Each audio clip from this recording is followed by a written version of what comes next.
I'm not gonna lie, it's now they've gone from making it like a cool character Hmm. to it's almost like they're overdoing it now because I Yeah. think the fans really liked him Yeah. and he got a good response. So now they're overdoing it. Now he's talking about Olive Garden, and then he's talking about, you know, it's almost he's almost becoming a caricature of himself.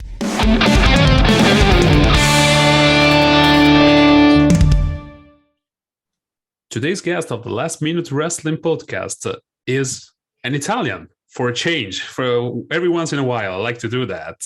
An Italian in the United States, and we're talking about Vinnie Massaro. Hi, Vinnie. How you doing? Hello, how are you? Yes, it's nice to be here with fellow Italians Yeah. for once in this podcast. I think I've done one other Italian podcast. Yeah, that's. I was about to ask This, you. I was about to ask you because I'm always like, is this the first time that you're being interviewed by an Italian? But with you, yeah, I guess it's not. right. Well, I mean, there's Italian Americans, Mhm. but I think I actually did an Italian podcast once, and I try to speak as much Italian as possible. But my Italian is I haven't. I last time I was in Italy was like when I was 10, so that's almost like Yeah. 30 years ago. So I don't get to speak it as much. Yeah. So pretty much, what happened is I just I started speaking Sicilian. Yeah. So I know that's not really the proper way you should be, you know, it's not everyone's, dialect, I guess, in Italy. Yeah. So I'm sure at one point they were like, you know what, just speak English, it's fine. So I think I was probably just going either too fast or just too dialect and too messed up that they were like, what the hell is that talking about? Really, I find your story fascinating because of that. Because we always hear about, of course, Italian American, which migrated in the United States like 2 or 3 generations ago, maybe. And that's not the case with you. You were actually born in Italy, born in Sicily, right? Mm-hmm. Tell me a bit Yeah, about your story. Where were you born? so I was born in Agrigento, Hmm. Sicily. Yes, Um, La Valle and dei then Templi. yeah, pretty much, yeah, Yeah. exactly. I lived in between two places. I lived with my grandparents in Porto Empedocle, and then I Mm. lived in my parents had a house in Gela. Yeah. Um, and pretty much just like I would half the year I would be in Gela with my parents and school was there, and then the other half would be Porto Empedocle with my grandparents, because they had a nice little apartment, or it's not even an apartment, the Yeah. tall skyscrapers and they have like the whole floor to themselves, kind of thing. Yeah. Um, they had that like it was like right close, like 10 minutes walking distance to the beach. Hmm. So we just stayed every summer. We just went there because in Italy, as you know, Yeah. there's a lot. There's a lot of downtime, and it's not the schooling is Yeah. it's not like here where it's like a month off or 2 months off. There's a lot of off time, and plus we would just drive there during the weekends when it was hot. Plus there's in for your Italian fans that know is Porto Empedocle has really there's a lot of festivities when it comes to like the church and the Yes. saints. So we would Yeah. go there a lot because I was an altar boy when I was younger. Yeah. So I would go to the church and do the altar boy, be altar boys for all the the churches and stuff. And plus when Yeah, which my which is pretty common. Which is let's say for the people outside of Italy that are listening to us, it's something that is pretty common. I would say between Italian people to do that when yeah, we were kids. 100%. Yeah, Yeah, 100%. And then they have the Saints. And anyone that doesn't know what I'm talking about, look it up. There's like my favorite one. I think it's everyone's favorite one.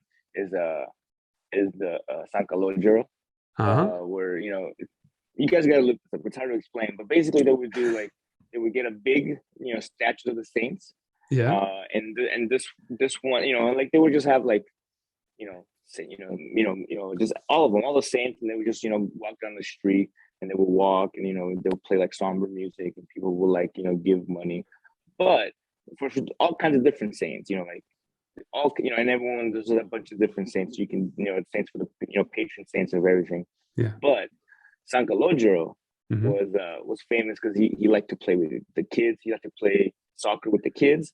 So when it was his festivities, what they would do is they would raise him up and they would play like happy drum music and run down the street, and then they would stop, and then people would throw bread out the window, and I would be catching it, trying to catch it. But that was my favorite. It was like this weekend. I would have I would get like a drum and follow everyone, start drumming around and run in the streets. That was my absolute favorite. Like everyone's like, what do you do? I mean, go to the beach and then go to church pretty much. And play soccer, and then when then do the fisting. That's all you do.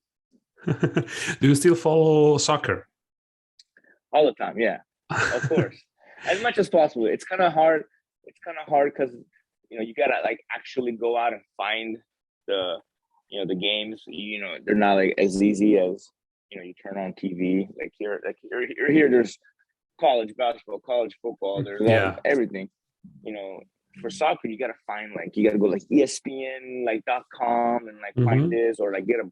My parents have one of those weird Wi-Fi boxes that they pay so much money, and then they get all the TV. But I don't know. I can't do that. Plus, it's a weird time. You know what I mean? It's because you're on the West Coast. You're in California. Yeah, that's. Oh, by the way, thanks for according to do this interview at this time, because it's early in the morning for you. So, thank you so much. And no problem. About football, it's my fault because yesterday we tried to do it.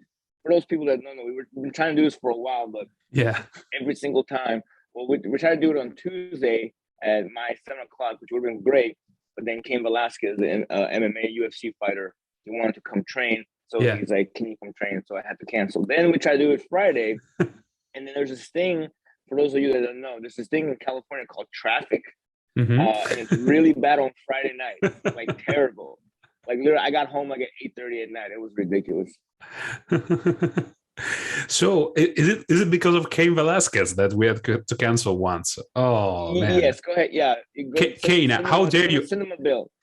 Cain, how dare you get in the way of two Italians wanted to chat about wrestling? I mean, come on, man. He needs to learn. I'll make sure he gets some extra push-ups in next time. But you were saying about football, or just wanted to know which teams or team you were a fan of. So when I was younger, I was Juventus fan. Because my grandfather loved that team, absolutely adored it. So of course, it's funny because my dad likes Inter. So he's like, don't like Juventus, you gotta like Inter. And I was just like, and my grandpa's like, oh, you gotta like Juventus, they're better. And then I was just torn, but I ended up just liking Juventus better. But now that I'm older, I also like. Well, I still like Juventus, obviously, as you can, from the logo, from my logo. From your logo, of course. But I also follow Palermo just because it's the local. Of course. The closest local team to my hometown. Yeah, of course. They have a cool kid. I like their kids. Right? Of course. Yeah, for the people who don't know a lot about Italian football, soccer, call it what you want, is Juventus is the most famous. They're the Yankees. Yeah, the Yankees. Exactly. Unless either you like them or you just cannot freaking stand. They are the worst team of all time. They are the Lakers. Yeah, they spend the most money. They have everything. They get everything. They win, but they also just people you either like them because you're whatever you like them from the beginning, or you just think they are the worst people, and you think whoever likes Juventus is literally the third worst person in the world. That's basically it. It's you say if you put the Yankees and the Lakers and the Patriots all in one team, it would be Juventus. Yeah, I can confirm that. I don't follow football. I don't like it in general, but I fucking hate Juventus. Yeah, that's I can confirm that. I don't understand. It's hard to explain. It's either oh, you're Juventus, and you're oh, that's good, it's good. Juventus, and people oh, what's wrong with this? Why? I'm why? And like, dude, you think like you told him like, I like the Hitlers or something. And like, I'm like, Yeah. oh, what is wrong? Like, it's that they just, man, either like you love them or you hate them. There's no in between. There's no like, oh yeah, they're okay. Like, no. It's one or the other. Yeah. And you moved to the US at what age? When I was 10. When you were 10. Okay. So as you said before, you pretty much like forgot Italian or like more or less. I don't even forget. Okay, so I grew up in Sicily. And literally like it's basically like, it's a very strong dialect. Mm-hmm. So it's its own language, I would say. It's pretty much its own language. Yeah.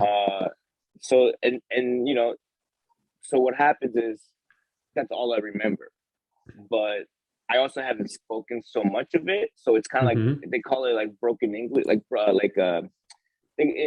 parents used to call it Brooklyn style English, because it's kind of like half and half, So basically, quando io parlo così, io parlo veloce, però è siciliano, non è come italiano è perfetto come si parla. I don't do that. Io parlo come un siciliano, sogno così, sogno veloce, sono un pochino così. A lot of people don't. Italians are like, okay, slow down. And also, you're like, that's every third word you're saying it messed up because you haven't spoken. So that's what it is. But I understand it. I still understand it, and I can still, if I have to speak, feel like I can slow down. But it's just like sometimes I'm like, okay, oh fuck, how do I say this one word? Because I forgot how to say it or whatever. So like I'll say like, Sicily is an English word. Sicilian is an English word. Yeah, but I think the for the written Italian is different, right? Because I think when I reached out to you, I wrote something in Italian as well, and my impression was that you basically got it without any trouble. No, I can read. Yeah, I can read it. Like when I watch the news or whatever, if somebody speaks, I can understand 100%. Yeah, it's just that when I speak it, it's people going. There's like, oh, okay, like they get my gist, but I'm like, well, you're like, he said that completely wrong. Like like that word was very wrong, and I don't. And it's fine if I'm talking to my friends or whatever. But when I'm recording a podcast, I don't want to be like, what the hell's going on? What did you say? You know how that is. Everyone jumps on your words. Yeah, of course, I get that.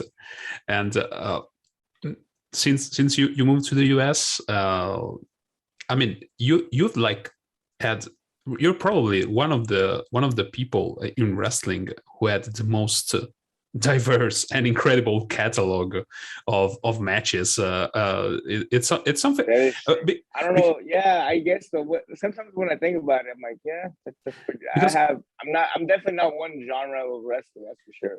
Yeah, and because I think I got to know about your work like quite recently, because I think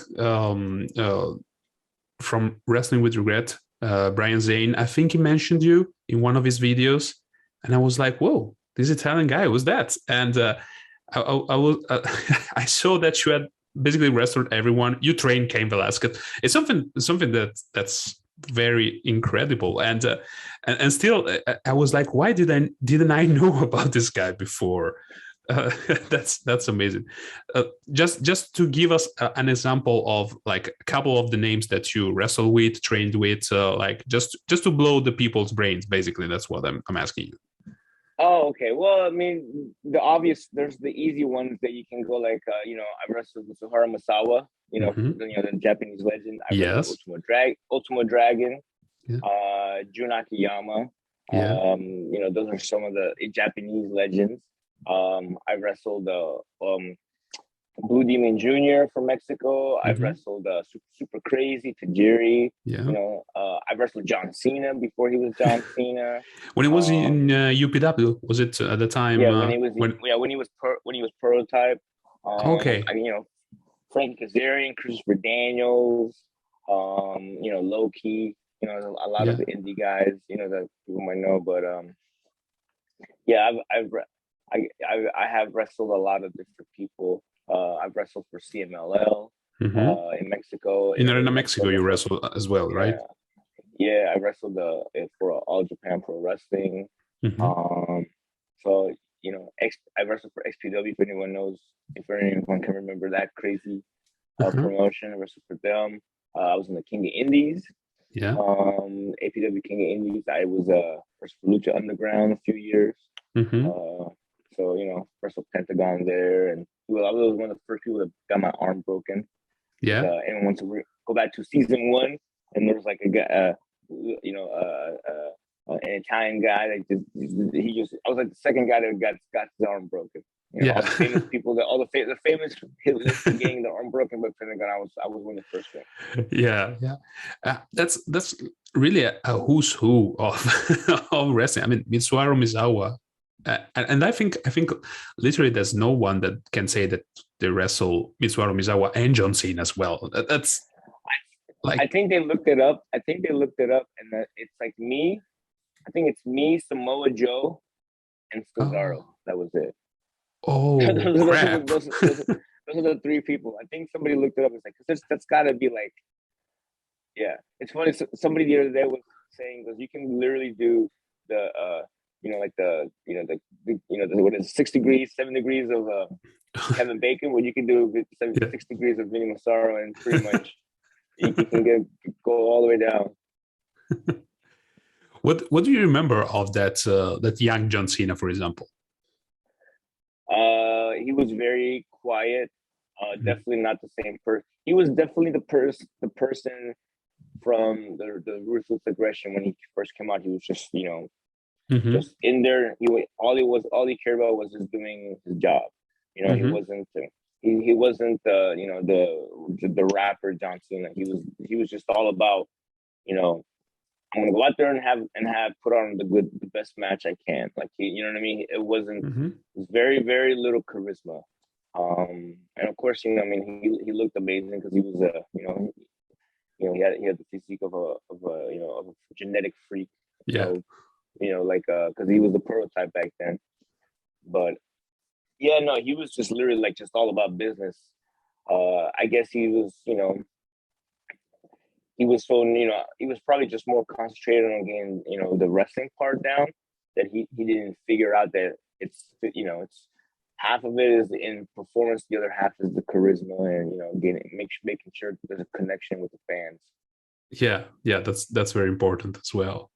And since we are recording this on the day after of the amazing match between Bryan Danielson and Minoru Suzuki, I guess, have you watched it? Have you had the chance to watch it yet? I did. What's your take on that match? What do you think of it? It was really good. It was a really good match. I enjoyed it. The thing about that match is, and I wish I could explain it because it would take too long. But the thing is that as a pro wrestler, you look at certain matches and you look at like the way. Sometimes you look at a match and you're like, oh, okay, well, this happened and this happened. And then your brain starts thinking, it's like, oh, that makes way more sense to do it like this. And I got that in that match. I saw that like almost like 2 times, 3 times. So it's funny, like I literally learned watching that match. There were so many like little tiny things that they did that I really liked and I enjoyed, and the way they told a story in there. Like it's more psychology based than anything, but I really enjoyed it. So, Is that have you had the chance to tangle with either of those 2 men? No, I met Minoru Suzuki last Friday. But no, I haven't wrestled him. And Danielson, I've known him for a while because the King of Indies, and when he was living here in California. So I've met them both. I would really love, hopefully one day I'll get to wrestle Minoru Suzuki, and then Danielson would be great. I think I would love to wrestle both of them. Oh yeah. We'll see. We'll see. I'm hopeful for it. I would say that's very far fetched, but with the year that the Indies have done, who knows? I don't. Why not? I say why not? You know what I mean? Anything can happen, literally. Yeah. The Indies are the craziest place to be in wrestling right now, honestly. Yeah. I mean, all the matchups that we thought they were impossible Like for example, Vinnie Massaro versus Tomohiro Ishii. What can you tell me about that? Crazy. Yeah, What can you tell me about this match that is coming, right? Yeah, so West Coast Pro Wrestling is it's a promotion that I started a few months ago, and the owner of that promotion, Scott, he he's just done he's just done a really good job at trying to bring the best matchups possible in the West Coast, and he's a guy that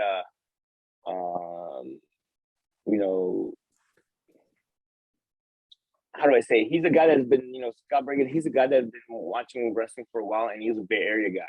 So he knew of me from APW and other matches and other shows. So he knew the kind of wrestler I was. And he knew, and he had a vision. He was like, you know what? I'm going to use you like this. I'm going to book you in matches like this because I know that you can deliver. And and he basically told me, he's like, other places haven't really, allowed you to, wrestle like this or, use it to your full, capabilities, and I'm going to do it. And he's done it, and the fans have reacted well to it, and I've had really good matches, and other wrestlers have commented on about my matches. And then the next show we're having in November 12th is West Coast versus the World. And it just so happens that the very next day in San Jose, there's a New Japan Strong show. Yeah. So Rocky Romero, and all the other New Japan wrestlers are going to be in town. So he made a few phone calls, and before you know it, I mean, I think it's going to be like Rocky Romero is going to be there, and Scott and Rocky, they talk a lot. They have a good relationship. With the talent, and they basically, Scott asked, is Tomohiro Ishii available? And they said yes. The office, the main office said yes, and then because he really wanted to put, he really thinks that style, me and him have like very similar style, and and then stuff, before you know it, it made it happen. Yeah, and is it available? Crazy, by the way. It's literally crazy. Yeah, that's crazy. That's really crazy. Is it available on any streaming platform for us to see? Yeah, it's November 12th. If you go to IWTV, the Independent Wrestling Independent Wrestling.tv. Yeah, is the website, or IWTV.com. I can't remember exactly what it is. I'll make sure to check it out. Put a link in the description. Trust me, you'll be able. If you go to snoringelbow.com, at Snoring Elbow on Twitter. I don't even know why I'm bringing .com like it's like a 2001. Yeah. Go to at Snoring Elbow. I'll put a link up on it. But yeah, it's on IWTV. They have an app, very good app actually. But yeah, you'll be able to see it then. But it's gonna be a live stream. There's gonna be a lot of great matches. I can't tell you the other matches because we haven't announced them yet. But I will say that it's me versus Ishii. That's the one match announced. Black Taurus will be there. Ray Oris will be there. Mr. Iguana will be there. AJ Gray will be there. Levi Shapiro will be there. So there's going to be there's a lot more surprises that are going to be announced very shortly in the next coming weeks. But it's going to be an amazing show. That's gonna be amazing anyway. I mean, you just mentioned some unmissable wrestlers. So yeah, that plus Vinnie Massaro versus Tomohiro Ishii. Come on, that's something. As an Italian, it's something I want to see. We're gonna beat the crap out of each other. Come on, everyone knows that. yeah. That's the idea. That's the idea, more or less. And since you mentioned your handle at Snoring Elbow, how did it came to be? Well, unfortunately, this is a very bad story about it. But one time I was wrestling in a tag match, and I will not reveal the names because I don't want to bring it out. But basically, one time I wrestled a match and I did my rolling elbow, and basically the guy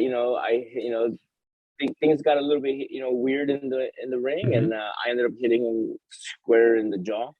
Oh. And he went down, and then all of a sudden everyone was just like really quiet, and I was quiet. I was like, "Is he? What the heck just happened?" And then all you hear is snoring. So snoring elbow. Snoring elbow. Yeah. That's a move in the ring. I mean, things happen in the ring, and but it was a good accident, I guess, because it's a cool name.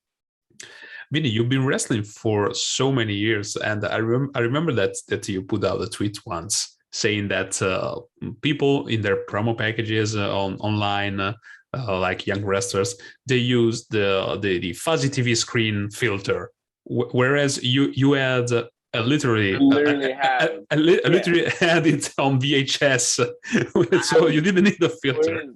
I forgot where it is. I have it here somewhere, but yeah, I literally have a VHS. My very first promo package was a VHS tape. And literally put it in. It's like it's a fuzzy. That's how old you are. Like, sorry if I date you here. No, that's fine. I mean, I started wrestling training in 1997. So whoa. Nearly 25 years. Literally, yeah. Next year will be 25 years. Yeah. Yeah, it really was. That's when I started training. I started training in 1997. I think I had my first match in 98. I think. But it's been almost way too long. But I started young, and I took care of myself. I didn't do anything crazy or too crazy, I should say. So I guess I can. I still feel good. And I feel like I can go a few more years. I don't know about 10 more years. I don't want to go. I don't want to be like Vinnie Massaro is jumping off the rope when I'm 60 kind of.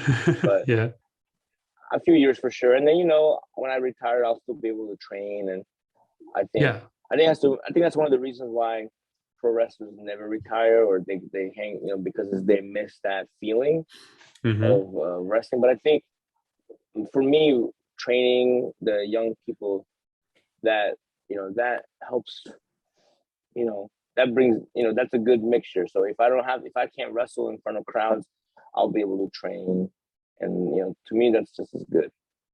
Yeah, and speaking of which, as we mentioned in the opening of this episode, you trained Cain Velasquez as well, or you still training Cain Velasquez how this situation started? How did you two guys know each other for a long time? No, so basically, when he got that AAA match, yes, back then, Conan, I've known Conan for a while through Lucha Underground. Conan messaged one of my friends, Kevin Kleinrock, who runs Mass Republic, and he said, "Hey, listen, Cain Velasquez is lives in the San Jose area. We need somebody that we can trust to train him, and it can't be anything, we need somebody good, somebody that we can trust." And Kevin's like, "Oh, Vinnie Massaro lives right there." And then Conan's like, "Yo, yeah, I know Vinnie. Yeah, perfect." So I got a hold of him. We went down to the gym in San Jose for a Pro Wrestling Revolution, and we trained there, for it was like a few months.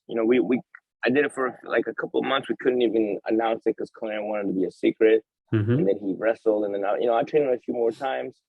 And then after the pandemic, I started training at this new place in Pacifica, California, for West Coast Pro Wrestling. And then Cain Velasquez hit me up and it's like, "Hey man, I'm gonna start wrestling. Can I come train?" And I was like, "Yeah, sure."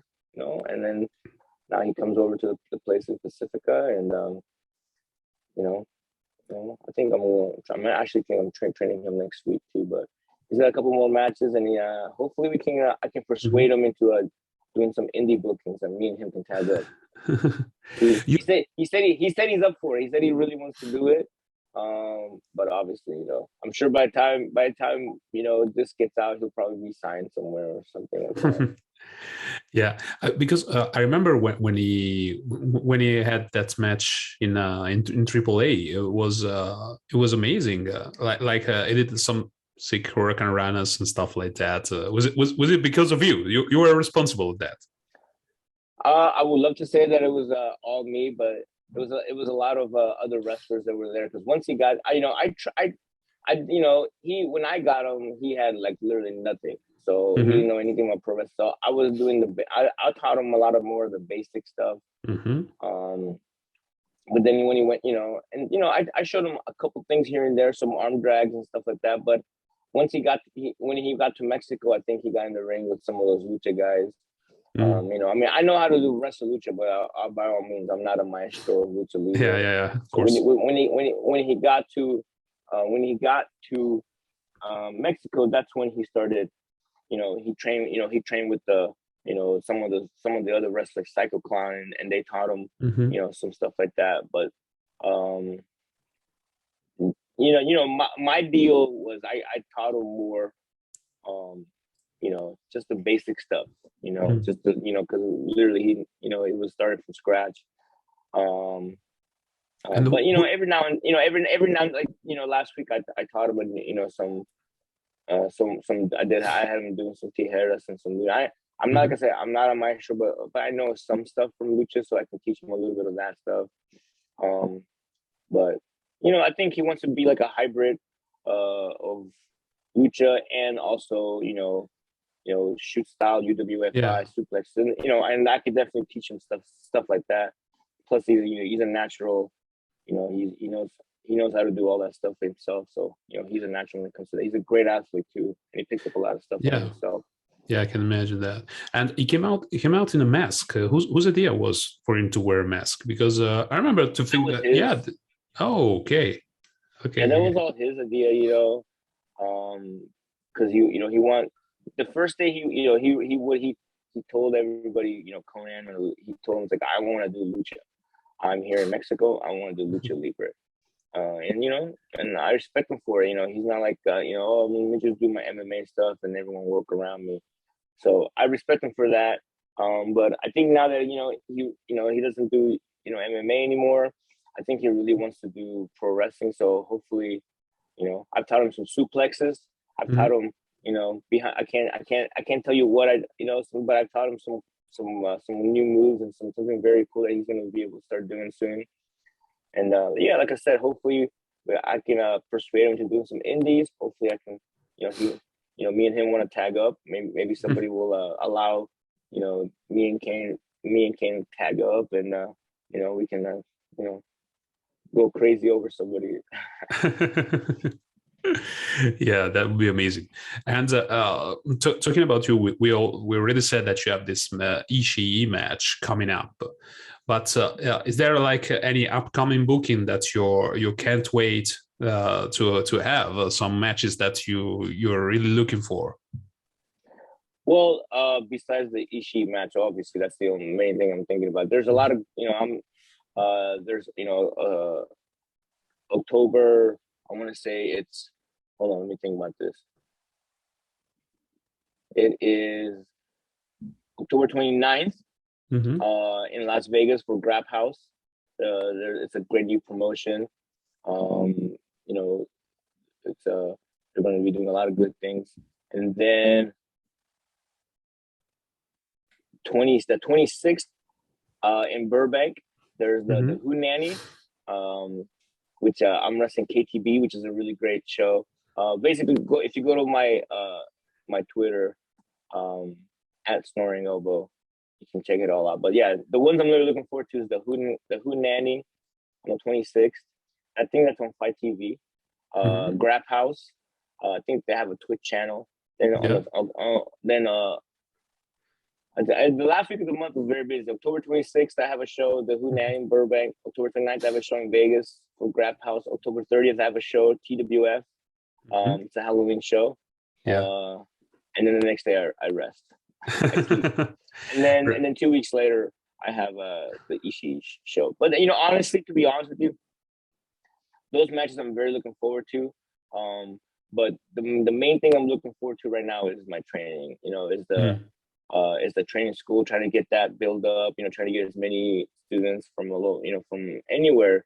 Feel free to plug. Feel free to plug it. Tell me how's that called? What's that? What's the name? What's the name of the training school?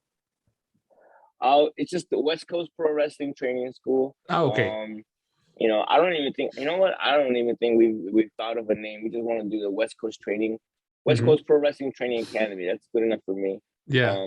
I don't have like a special name for it.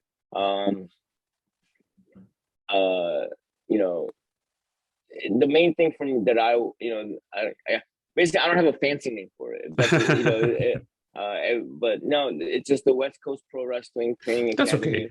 That's okay. That's more than okay. It's good enough, right? But the main thing about it is that I want to have all the wrestlers from around California to be able to train with me, and then not feel like, oh well, he's got to train with Vinny. I can't go train anywhere else. I'm done with that. That's because when I first started, I trained for APW, and literally like because I trained for APW, I couldn't do this, I couldn't do that. Because everyone had it's like, oh, you can't do this, you can't do that, all that stuff, and I missed out on a lot of stuff, a lot of opportunities, a lot of different things. Yeah, and that's one thing I do not want to do. I just want to be able to just just like in MMA, you go, you'll train on Mondays at AKA Academy for wrestling, and then you'll go train at the on Tuesday the boxing gym. Then you go on Wednesday, you'll go to jiu-jitsu, and then why can't we do that? Why can't pro wrestlers do that? You know what I mean? It doesn't matter. Like, why can't you go to my class on Wednesday, then go to Revolution on Tuesday and learn lucha? You know what I mean? Why? It's just, to me, I don't understand why everyone's got like you got to like have a stranglehold, like it's no one's property. Where I don't own you. You're paying money to learn. Do whatever you want. You know what I mean? Yeah, I get that. And Vinny, one question that will break the internet, of course. What are your thoughts on Tony D'Angelo? Tony D'Angelo. Well, because honestly, I've seen many people comparing his work to yours. Think so? I think you should see like my Twitter is like literally like, oh, it's Vinnie Massaro. What the hell? I have it's the memes. It's great.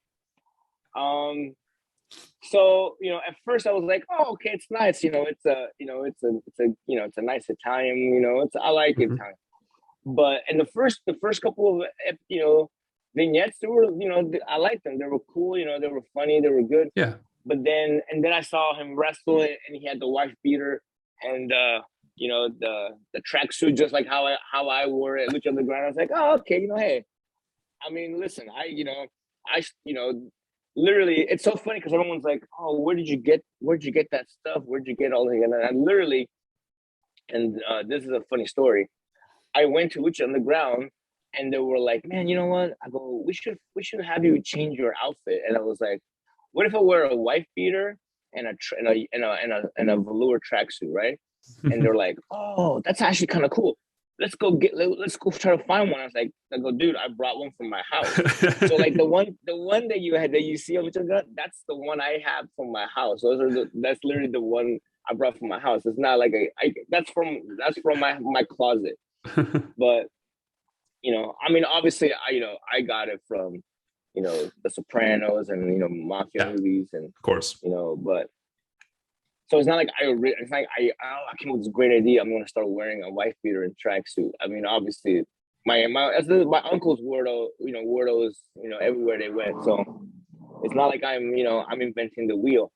But honestly, though, I'm not gonna lie. It's now they've gone from making it like a cool character to it's almost like they're overdoing it now, because I think the fans really like them. Yeah. And he got a good response. So now they're overdoing it. Now he's talking about Olive Garden, and then he's talking about, he's almost becoming a caricature of himself, which which hopefully it gets a little bit better.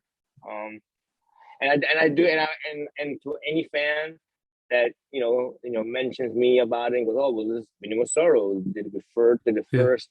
I read all those and I appreciate, and I totally 100% appreciate everything. And but yes, I don't. I should have copyrighted Italian wrestler. I guess I could. Maybe I couldn't. Yeah. To me personally, I think I liked it. I like what I saw. I don't really follow NXT at all. I see just clips online and stuff. That's the other issue is trying to find. The NXT is starting to become a little weird again. Yes, like exactly. The first two episodes was cool. Like I really like Braun Breaker. Yeah, likewise. And I really like Diamond Mine.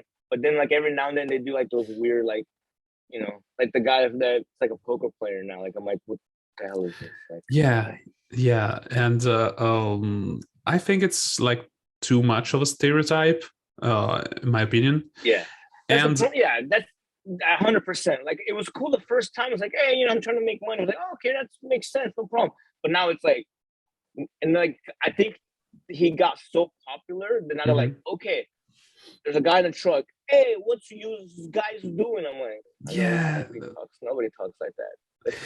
Yeah, I was literally shocked about it, and I think I tweeted that out as well, saying, okay, is this like how the Americans think that Italians speaking English speak? I was like, what? Right. Because even when I was like in Lucha Underground, I wasn't like, hey, how you guys doing over here? Oh, what? I wasn't doing like, I was just, I had, I mean, I did the pizza thing and it was, that was a little over the top, but it's Lucha Underground. I mean, everything was over the top of Lucha Underground. Yeah, of course. I think, now, like when I wrestle now, I'm not, I'm not taught, I'm not going, hey, what's, who's you guys, what, I'm not.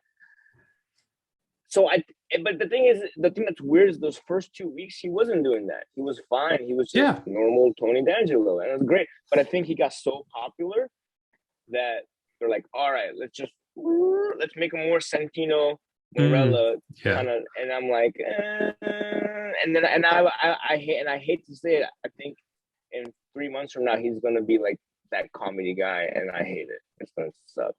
Yeah, I think so as well.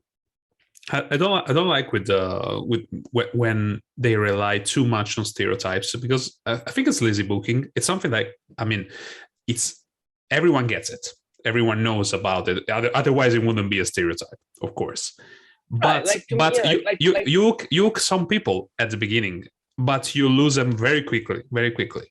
It's the same. I had the same opinion when Drew McIntyre started wearing a kilt. Okay, he's from Scotland and he has a kilt. Okay, really inventive. Then, and that's the same. If you want to make an Italian too Italian, that's right. And I mean, like I said, like I don't understand why there's nothing wrong with just like like me. I'm Italian, and I speak Italian, and I do my hand gestures Italian, but I also wrestle. Like I'm not, I'm not gonna stop wrestling and be like, oh, hey, how you, and like, act like an idiot. Yeah. Like, it's like, what I mean? Like Bret Hart was Canadian. Yeah. You know what I mean? He was a great wrestler in Canadian. He didn't go like, he didn't do like a backbreaker and go, hey, oh, you hosers, let me go play some hockey on the side because this is what Canadians do. I'm like, no, dude, like wrestle and be Canadian. It's not, you know what I mean? Like you can be Italian and be a wrestler. Like to me, like the greatest, like one of my heroes, one of the greatest wrestlers of all time, Bruno Sammartino. Yeah. Everybody thinks of him as a great wrestler and a great Italian wrestler. Bruno didn't go like, oh, I'm gonna go over here and you sleep. You know what I mean? Like, you can do both. It's okay. You don't have to be like, you don't have to stop what you're doing and be, oh, I can't. I'm an idiot. And then just start. I don't know. It's hard to describe it. Bruno commanded respect in the way he portrayed himself. Everyone knew he was Italian. Yeah.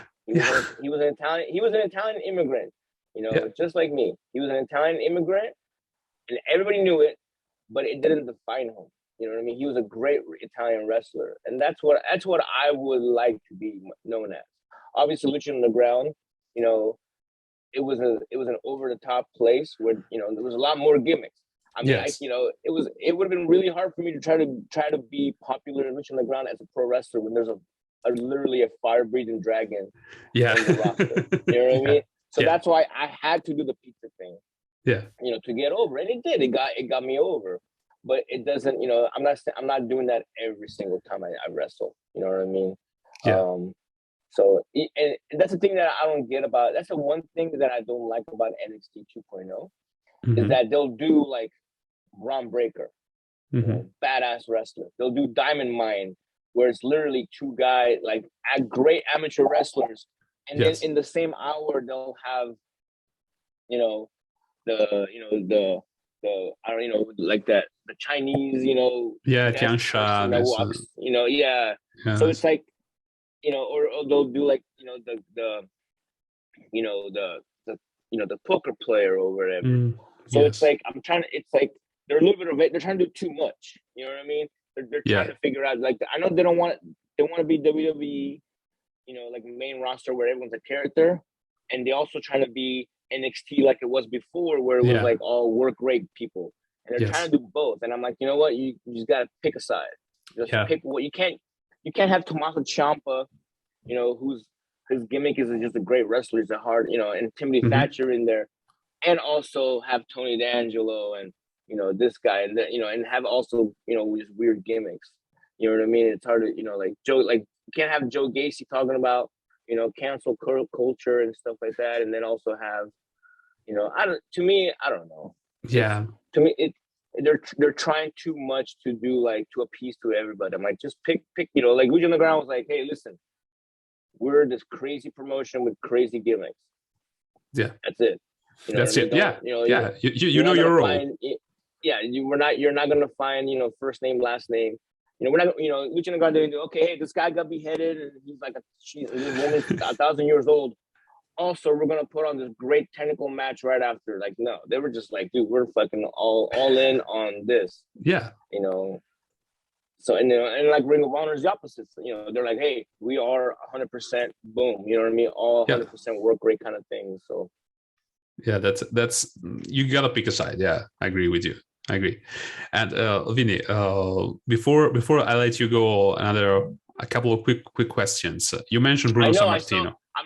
I'm noticing that, like, on your window it got dark. I'm like, yeah, did I talk that long?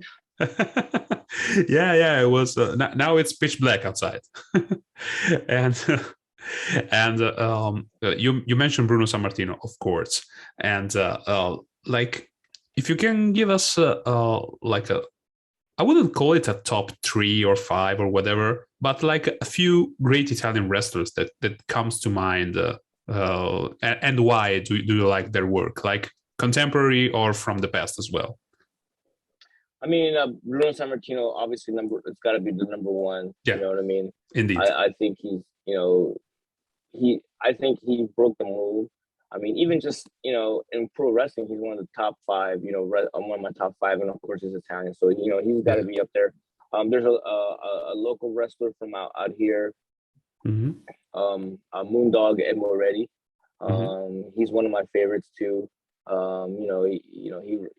He's just you know, like one of those great wrestlers where, you know, just, you know, he taught me a lot of stuff. And then a personal favorite of mine, Captain Lou Albano. You know, great call. Yeah, just because of this, you know, when he first came out, he was one half of the Sicilians. Yeah, and I thought that was the fucking coolest team ever, man. I know, and then, you know, then of course he became a manager and became famous, but Captain Lewis, I fucking love Captain Lewis. He's like one of my all-time favorites. Yeah, and it doesn't get mentioned a lot, at least not as an Italian wrestler, because it was he born in Italy as well? I think. You know, I'll have to look it up. I don't know.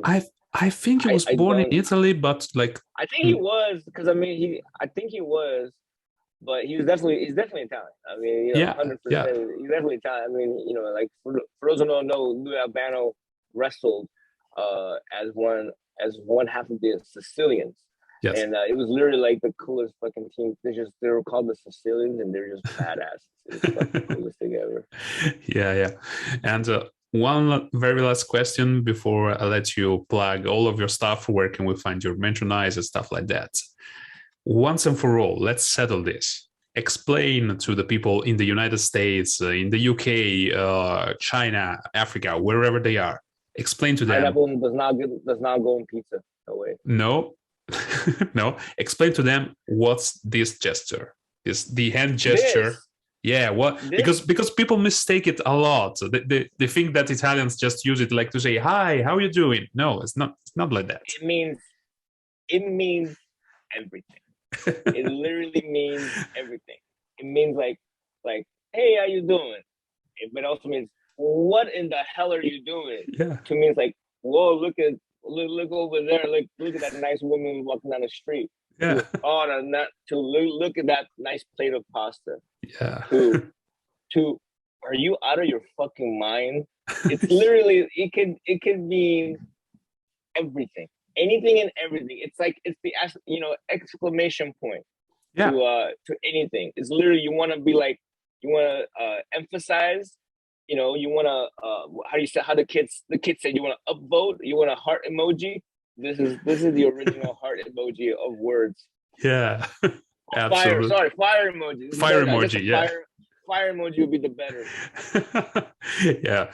Thank you so much. Thank you for clarifying that. That's really important for us as Italians. That's something really important. I always like it when my favorite thing now is when I walk out and like people just do this. And it's like, how you do the too sweet. I'm like, well, you know what? Sicilian, yeah, like let's do the two Sicilian. And then this is how the people this is the new. I should trademark this. I don't know if I can trademark this. I don't know if it's possible. But everyone does it. When I go to shows, it's great because in the indie shows, people do this when I walk out, and then during intermission they give me pizza. Pizza. So I can't complain there. Yeah, and there's another very important hand gesture that we do in Italy that people don't associate that a lot with Italy, which is the devil's horn. Which is this is good. This is bad luck. So I'm not gonna do it. I'm not gonna point it to you because I don't want to bring you. I don't want to bring you the malocchio. I don't want to bring you the bad luck. So, but if you ever like let's say you're playing soccer and someone's was about to hit the free kick, you do this and you give them the bad luck.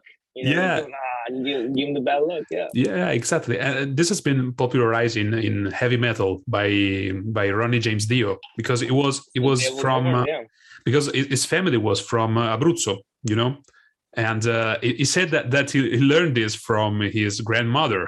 So and now in heavy, I learned it from my grandmother too. Yes. Yeah, and now in every heavy metal concert you go, people are like, "Yeah, let's rock." No, it's not that. My favorite is when they do this. I was like, they do that as well. Yeah, Vinny, thank you so much. I had a blast. Plug all of your channels. Where can people find you? Well, let's see. You can go at Snoring Elbow on Twitter, at Vinnie Massaro on Instagram. And then besides that, just, support indie wrestling. And, if anywhere you are, just go ahead and watch some indie wrestling because, that's where it all begins. And we need your support. We don't have that kind of, we don't have the money to, like the big guys do. So please support all your indie wrestling around your hometown. Yeah, definitely. Vinny, thank you very much. That was a blast. Thank you very much. Ciao. Ciao.